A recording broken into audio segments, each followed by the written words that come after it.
Parece que o sofrimento do inferno era a única alternativa que o demônio tinha se não estivesse atormentando uma vítima encarnada. A possessão demoníaca não é um fenômeno exclusivamente católico. No decorrer das eras, muitas culturas e crenças deixaram documentadas as provas que diferenciam a possessão demoníaca da doença. Nicole manifestou todas essas provas. Relatos testemunhais do exorcismo de Nicole atestam a mais espetacular das provas de possessão. Beelzebub era um verdadeiro showman.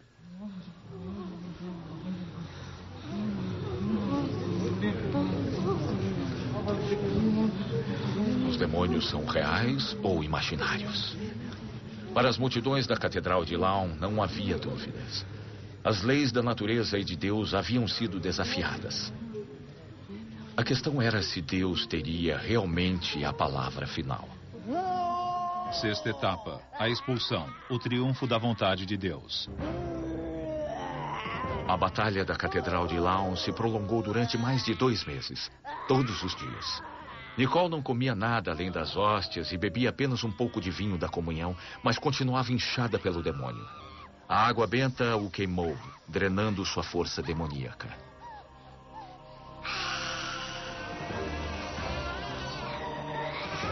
Mas Beelzebub reagiu com fúria titânica.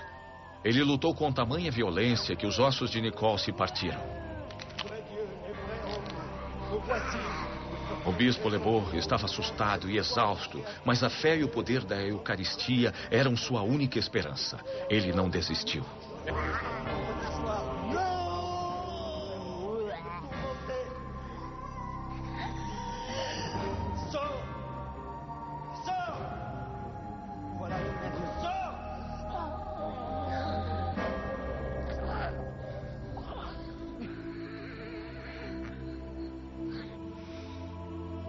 A expulsão final de Beelzebub ocorreu às 3 horas da tarde, no dia 8 de fevereiro de 1566. O sinal de sua derrota final veio quando Nicole recuperou os movimentos do braço esquerdo, que estava paralisado desde que ela fora possuída.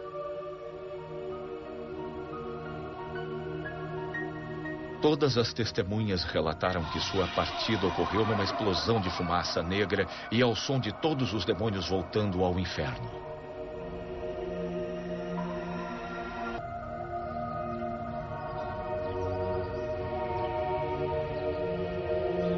Demônios existem mesmo? Até agora percorri desde a origem dos demônios europeus no Oriente Médio ao Vaticano e vi a espetacular possessão de Nicole Aubry em 1565 aqui em Laon, na França. Mas será que Nicole foi realmente possuída pelo demônio Beelzebub? Quero saber mais da historiadora Irina Bacchus sobre o milagre de Laon. A senhora pode me falar como Nicole era quando criança? Ela era non très brillant. Em outras palavras, não muito inteligente. Ela foi criada num convento em Montreux, onde passou, parece que, 7 anos. Ela, é claro, queria atenção, porque talvez não tivesse a atenção em casa.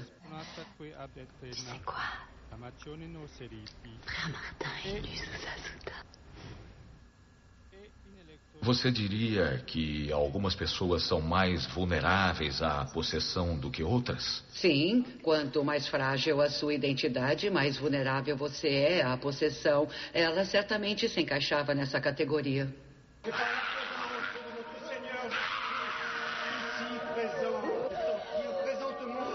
Irina ressalta que a água benta, a cruz e os objetos religiosos comuns só irritaram o demônio.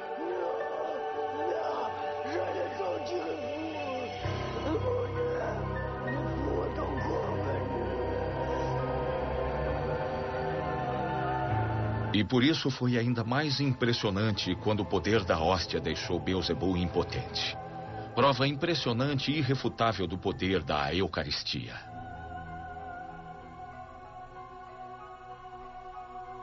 Le doigt de Dieu est là.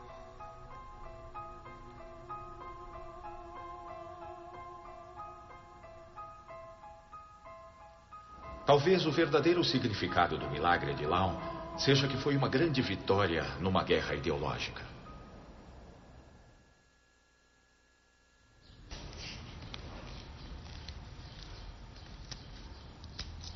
Irina tem um comentário interessante.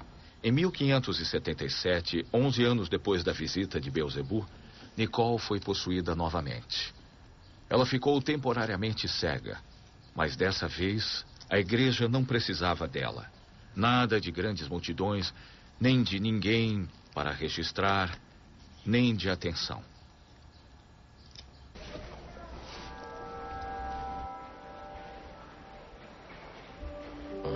Tudo bem, Gabriele?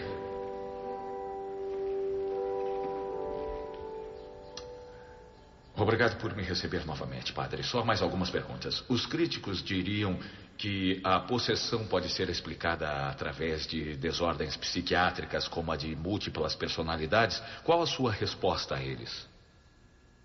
Durante os exorcismos, em que se pode determinar se a pessoa está possuída ou com algum mal psicológico, coisas estranhas podem acontecer. Por exemplo, a pessoa fala idiomas que absolutamente não conhece.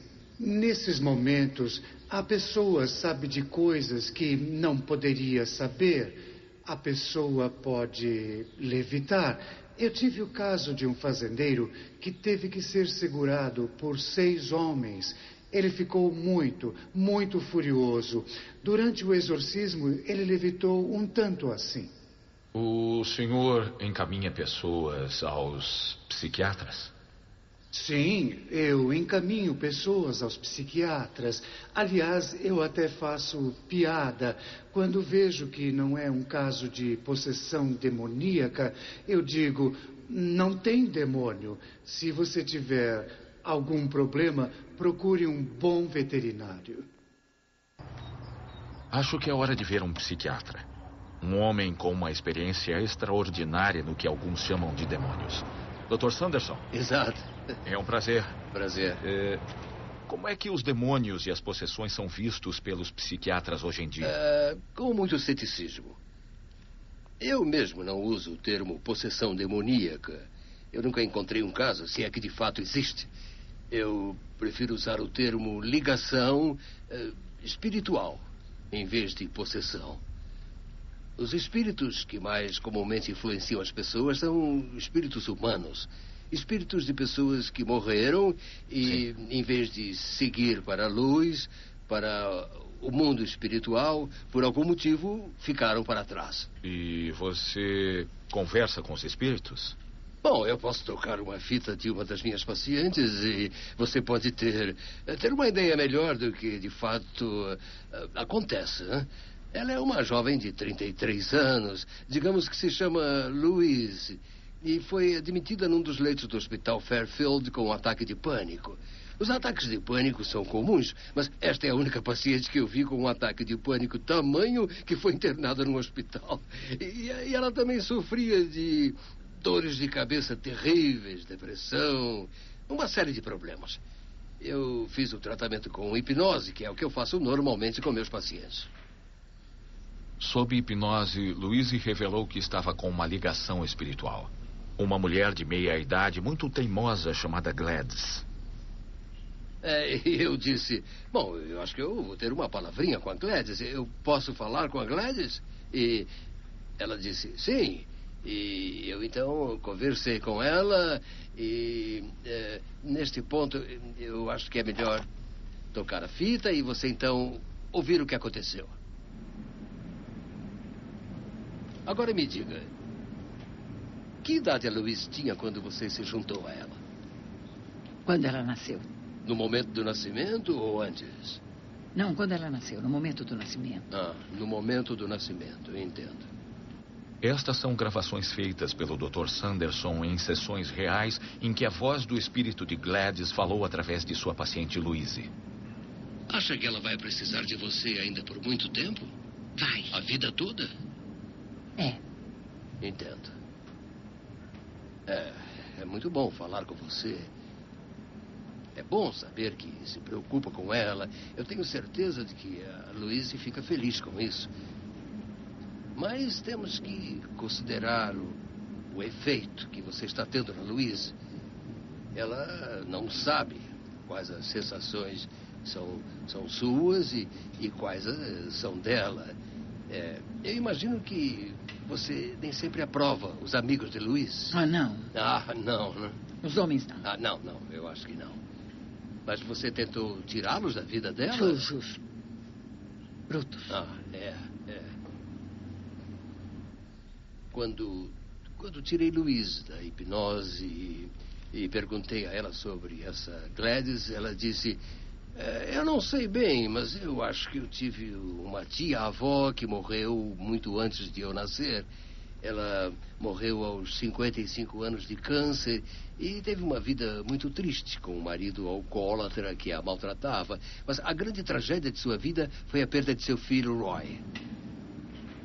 Gladys, eu fiquei muito triste quando soube que sua vida foi tão difícil. O que acha disso agora? Penso sempre. É mesmo?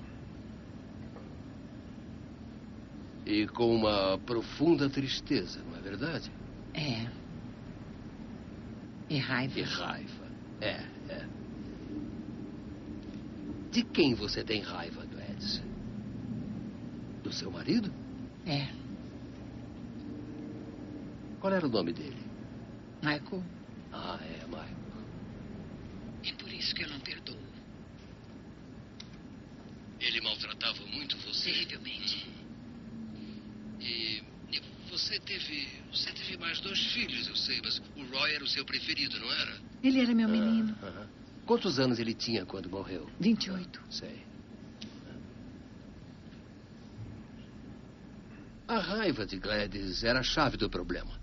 Ela precisava de terapia. Felizmente, a terapia com os espíritos é muito mais rápida do que com as pessoas encarnadas. Por quê?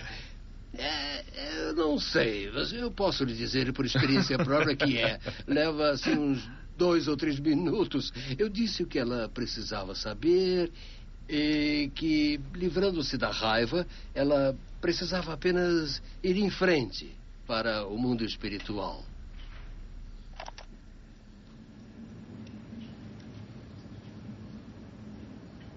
Lembre-se agora do tempo que você passou com o Roy. Como você ficou uma jovem mãe orgulhosa quando ele nasceu. Não foi maravilhoso, hein? Você ficou tão feliz. Um menino, finalmente. Ele cresceu maravilhosamente e você sempre teve muito orgulho dele durante toda a infância. E depois, quando se tornou um rapaz, ele era bonito, era? Ah, era. Você o adorava, não é mesmo? Sim, maravilhoso. Eu sei.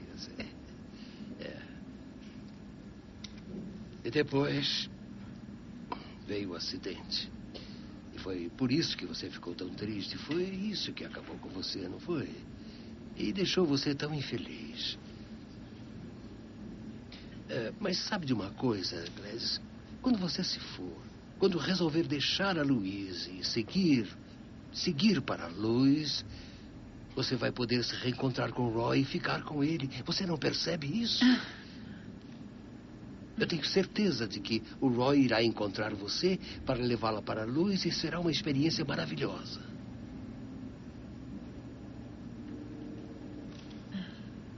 Bom, Gladys, eu gostaria de sugerir que agora chegou a hora de deixar essa raiva para trás. Faça essa experiência erguendo-se suavemente do seu corpo, deixando para trás a raiva que tinha quando morreu. Deixe para trás a raiva de Michael. A raiva de ter perdido Roy. Saia simplesmente do corpo. Como é que você se sente libertada? Eu me sinto maravilhosa. Bom. Agora,